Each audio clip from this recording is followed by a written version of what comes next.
अभी सब्सक्राइब करें हमारे YouTube चैनल ईश्वर टीवी को और देखिए वीडियोस सबसे पहले। कन्या भोज कितने वर्ष की कन्याओं को कराना चाहिए? देख, बहुत अच्छा प्रश्न है मोहित जी। अभी नवरात्रि का समय चल रहा है और इस समय हमारे यहाँ देवी की आराधना चल रही है और देवी की उपासना के साथ साथ ही हम लोग कन्याओं की पूजा करते हैं, क्योंकि कन्या जो है वह भी देवी स्वरूपा है। हमारे सनातन संस्कृति में मातृशक्ति को बहुत आदर दिया गया है। हमें लगता है विश्व के किसी धर्म में स्त्रियों को, माताओं को इतना आदर नहीं दिया गया जितना आदर और सम्मान हमारे सनातन धर्म में दिया गया है। यहाँ देवताओं के पहले देवियों का नाम लिया जाता है, जैसे सीताराम, राधे श्याम, तो पहले शक्ति का नाम है, फिर शक्तिमान का नाम है। हमारे यहाँ नारियों की बड़ी पूजा होती है, बड़ा आदर होता है, और जहाँ नारियों का आदर होता है वहीं तो देवताओं का रमण होता है। तो कन्या पूजन का हमारे यहाँ विधान है। हम लोग नवरात्र में भगवती जगदम्बा की पूजा तो करते ही हैं, जगदम्बा का स्वरूप मानते हुए बेटियों की पूजा करते हैं, कन्याओं की पूजा करते हैं। आपका प्रश्न है कि कितनी अवस्था की, हम एक दिन और चर्चा कर चुके हैं कि 9 वर्ष से नीचे की कन्याओं का पूजन करने का विधान है। 10 वर्ष तक कन्या जो हो उसका भी पूजन किया जा सकता है, पर उससे अधिक आयु की कन्या पूजन के लिए नहीं है। वैसे तो हमारे यहाँ सभी नारियों की पूजा है। 10 वर्ष से अधिक की जो कन्या है वह भी पूज्य है, नारियां पूज्य है, तो वह देवियां क्यों पूज्य नहीं है। लेकिन जो नवरात्र विधान में कन्या पूजन का विधान है वो श्रीमद् देवी भागवत के अनुसार 10 वर्ष के नीचे की ही कन्याओं की पूजा का विधान है। उसमें भी यह है कि किस वर्ण की कन्या की पूजा करने से कौन सा फल प्राप्त होता है, हमने एक दिन चर्चा की थी प्रश्नोत्तरी में।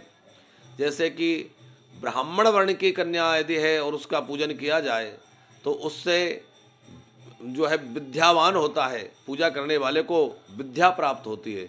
यदि क्षत्रिय वर्ण की कन्या का पूजन किया जाए तो शौर्य, पराक्रम और धन धान्य की वृद्धि होती है। यदि वैश्य वर्ण की कन्या का पूजन किया जाए तो धन संपत्ति, ऐश्वर्य की प्राप्ति होती है। और यदि चतुर्थ वर्ण की कन्या का पूजन किया जाए तो हमारे अंदर सेवा भाव आता है, भक्ति भाव आता है। तो इस प्रकार कन्याओं का पूजन नवरात्रि में करना चाहिए। नवरात्रि के 9 दिनों में किसी भी दिन कन्या पूजन करें अथवा 9 ही दिन पूजा करें। देवी भागवत में तो उल्लेख है कि प्रतिपदा को भी कन्या पूजन करें, फिर अगले दिन द्वितीया को फिर दूसरी कन्या का पूजन करें, तृतीया को तीसरी कन्या का पूजन करें।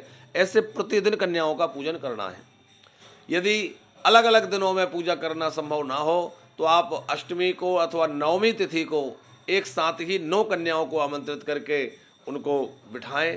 पहले उनके चरण धुलाएं, चरण धुलाने के बाद शुद्ध वस्त्र से चरणों को पहुँच करके उस चरणामृत आप ग्रहण करें।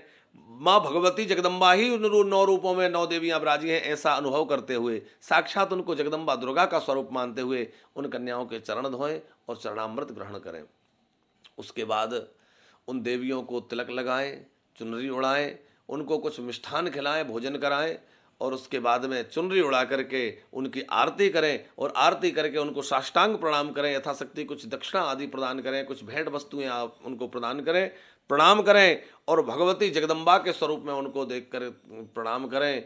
नमो देव्यै महादेव्यै शिवायै सततम नमः, नमः प्रकृतै भद्रायै नियताः प्रणतास्नुताम, ऐसे मंत्रों से उन देवियों को प्रणाम करें और उसके बाद में उन कन्याओं को सुखपूर्वक विदा करें। तो इस प्रकार करने से जगदम्बा की विशेष कृपा प्राप्त होती है।